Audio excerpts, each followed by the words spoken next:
हरियाणा सरकार के फैसले के मुताबिक अब हरियाणा में पूर्व सैनिकों को सरकारी महकमों, बोर्ड निगमों, सरकारी संस्थानों में नौकरी के लिए केवल एक बार आरक्षण मिलेगा। साथ ही एक्स सर्विसमैन कोर्ट में भर्ती हुए कर्मचारियों के आश्रितों को भी आरक्षण नहीं दिया जाएगा। इस संबंध में मुख्य सचिव ने आदेश जारी किए हैं। हरियाणा में आरक्षण के आधार पर नियुक्ति पा चुके पूर्व सैनिकों को एक्स सर्विसमैन कोटे का लाभ नहीं मिलेगा। हालांकि अगर पूर्व सैनिक सरकारी सेवा में नहीं है तो उसके बेटे बेटी या फिर पति पत्नी में से किसी एक को कोटे का लाभ दिया जाएगा। हरियाणा में पूर्व सैनिकों को सरकारी महकमों, बोर्ड निगमों और सरकारी संस्थानों में नौकरी के लिए एक ही बार आरक्षण का अब लाभ मिलेगा। एक्स सर्विसमैन कोटे से भर्ती हुए कर्मचारियों के आश्रितों को भी आरक्षण का लाभ नहीं दिया जाएगा।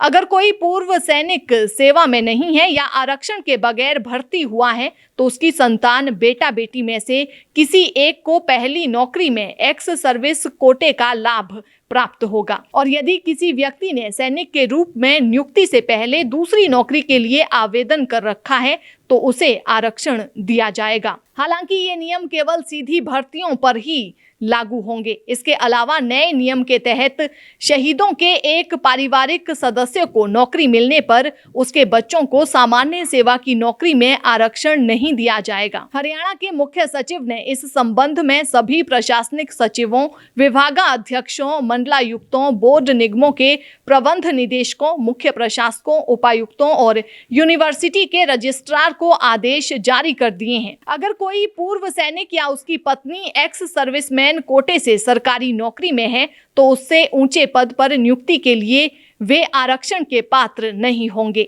हालांकि आवेदन में आयु सीमा में छूट का लाभ जारी रहेगा। शहीदों के एक पारिवारिक सदस्य को नौकरी मिलने पर उनके बच्चों को सामान्य सेवा की नौकरियों में आरक्षण नहीं दिया जाएगा। दिव्यांगता के आधार पर सेना से कार्य मुक्त किए गए पूर्व सैनिकों को आरक्षण का लाभ सरकार देगी। बर्खास्त, दुर्व्यवहार और अन्य कारणों से अयोग्य घोषित किए गए पूर्व सैनिकों और उनके बच्चों को आरक्षण का लाभ नहीं दिया जाएगा।